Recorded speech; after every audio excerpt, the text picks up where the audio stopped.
جماعت میں جانے کا جو مسئلہ ہے، دیکھیے پہلی چیز تو یہ ہے کہ یہ جماعت جس کے ساتھ آپ جانا چاہتے ہیں یا کوئی بھی شخص جانا چاہتا ہے، جسے ہم تبلیغی جماعت کہتے ہیں، تبلیغی جماعت بدعتی جماعت ہے۔ پہلی چیز تو یہ ہے، سنتی جماعت نہیں ہے، بدعتی ہے۔ دوسری چیز جہلا کی جماعت ہے۔ تو جاہل آدمی کیا سکھائے گا آپ کو؟ اور سبھی جہلا ہیں تو سب ایک دوسرے کو کیا سکھائیں گے؟ کوئی اگر عالم ہو تو وہ سکھائے تو ایک معقول بات ہے، اور عالم بھی سنت والا ہو جو حدیث پر عمل کرنے والا ہو تب تو ٹھیک ہے، ورنہ اگر بدعت والا عالم ہوگا تو پھر وہ آپ کے دین کو تباہ کر دے گا، بدعت پہ لے جائے گا۔ آپ جتنی عبادتیں کریں گے آپ کی بدعتیں قبول ہی نہیں ہوں گی، آپ اللہ سے قریب آنے کی کوشش کریں گے، اب اللہ سے دور ہو جائیں گے۔ تو یہ تبلیغی جماعت سے اچھا، تبلیغی جماعت کا منہج بھی اتنا خراب ہے، ان کا طریقہ، ان کا میتھڈ، کہ پھر آپ کو دیندار تو بنائیں گے مگر آپ کے دل سے منکر کا یا خرابیوں کی جو ایک نفرت ہونی چاہیے وہ ختم کر دیں گے۔ آپ کو انکار منکر کی عادت چھڑا دیں گے، وہ صرف معروف کا حکم دیں گے، کہیں گے بھائی لوگوں کو صرف نماز پڑھوا لو، تو نماز پڑھوانے کے لیے حکم دیں گے، اور کہیں گے کہ نہیں برائی ابھی اس کو اختلافات میں نہ پڑھو، اختلاف کی بات کرو ہی مت۔ تو یہ منہج بھی ان کا خراب ہے۔ اچھا، ساتھ میں پھر وہ ان کے جو طریقہ ہے بیٹھنے کا، سیکھنے کا، سکھانے کا، عمل کرنے کا، وہ سب بدعت پر قائم ہے۔ وہ اجتماعی شکل میں درود پڑھتے ہیں، اجتماعی شکلوں میں ذکر پڑھتے ہیں، دعائیں پڑھتے ہیں اجتماعی شکل میں، اور بہت ساری شکلوں میں وہ دعوت کے طریقے میں بھی جو انہوں نے طریقے نکالے ہیں کہ بھئی کچھ لوگ دعوت کا کام کرنے جائیں، لوگوں کو مارکیٹ میں دکانوں پہ بلانے جائیں، اور ایک آدمی مسجد میں بیٹھ کے دعا کرے ان کے لیے، تو یہ والی چیزیں بھی محل نظر ہیں کہ بھئی یہ طریقہ تو اللہ کے وسلم کا طریقہ نہیں تھا، نہ صحابہ کا طریقہ تھا۔ تو یہ سب طریقے من گھڑت ہیں، سمجھے کہ نہیں، جن کی کوئی دلیل نہیں۔ پھر چلے نکالنا یا 3 دن یا چلہ یا اس کے علاوہ مزید جو 6 مہینہ جو بھی ہے، یہ سب ان کے اپنے ایسے وہ طریقے ہیں جو شرعاً جن کی کوئی گنجائش نہیں۔ اور پھر دعوت کے لیے پھر وہ کرتے کیا ہیں؟ سب سے بڑی خرابی یہ ہے کہ وہ آپ کو اپنے گھر سے لے جائیں گے نکال کر کے۔ اب اگر مرد جاتا ہے دعوت کے کام میں، مطلب مردوں والی جماعت میں، تو وہ اپنے بیوی بچوں کو چھوڑ جاتا ہے اکیلا ہی صحیح۔ اچھا، یہاں پر دوسرا، اگر عورت جائے گی تو کیا کرے گی؟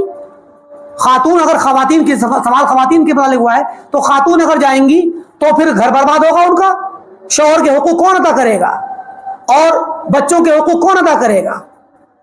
اب اگر آدمی بھی نکل گیا، عورت بھی نکل گئی تو بچے رہ گئے۔ تو یہ سب مسائل بجائے اس کے کہ جو ہے گھر کا ماحول آپ کا دینی بنے، گھر کے اندر ایک افراتفری پیدا ہوگی، بچوں کی تربیت میں، عورت جاتی ہے تو شوہر کے حقوق ادا کرنے میں، سمجھے کہ نہیں۔ اور بھئی دیکھیے، تبلیغ جماعت والے کہتے ہیں کہ ہم لوگ جو ہیں بیعت النساء کرتے ہیں، سمجھے کہ نہیں، بیعت النساء، عورتوں والی بیعت ہے، وہ جو سورہ ممتحنہ میں ذکر ہے نا، عورتوں والی اذا جاءک المؤمنات یبایعنک، تو اس میں جو ہے جو بیعت کے الفاظ ہیں وہ والی بیعت کرتے ہیں۔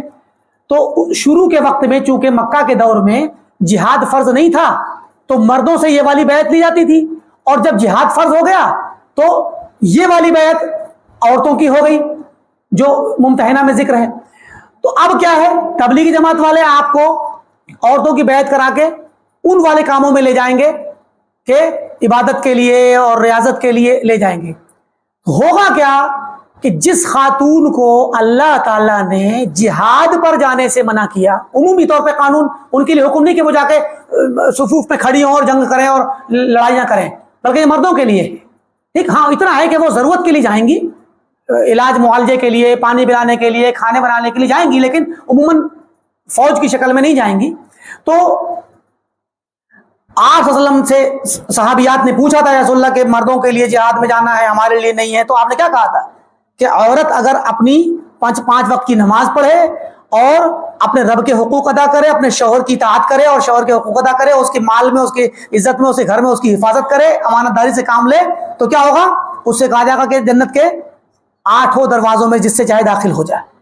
تو عورت کے لیے اصل میں اس کے گھر میں رہنا واجب ہے کہ وہ گھر میں رہے، اور گھر کا ماحول ہمیں بنانا چاہیے کیسا دیندار، ہم پہ فرض ہے کہ ہم مردوں پر بھی اور خواتین پر بھی کہ وہ گھر کے اندر ماحول بنائیں عبادت کا. اللہ کے نبی صلی اللہ علیہ وسلم نے فرمایا لا تجعلوا بیوتکم قبورا، اپنے گھروں کو قبرستان نہ بناؤ. قبرستان میں تو نماز نہیں پڑھی جاتی، نہ قرآن پڑھا جاتا ہے. گھر میں نماز پڑھو نفلی اور قرآن پڑھو. اور اس سے فائدہ کیا ہوگا؟ بچے، خاتون ہوگی ان کے چھوٹے چھوٹے بچے ان کے پاس ہوں گے، وہ اپنی ماں کو دیکھ کر کے سیکھیں گے. والد ہوں گے، بھائی ہوں گے، تو وہ بھی گھر میں جب نفل پڑھیں گے اور قرآن پڑھیں گے ان کو دیکھ کر کے بچے سیکھیں گے.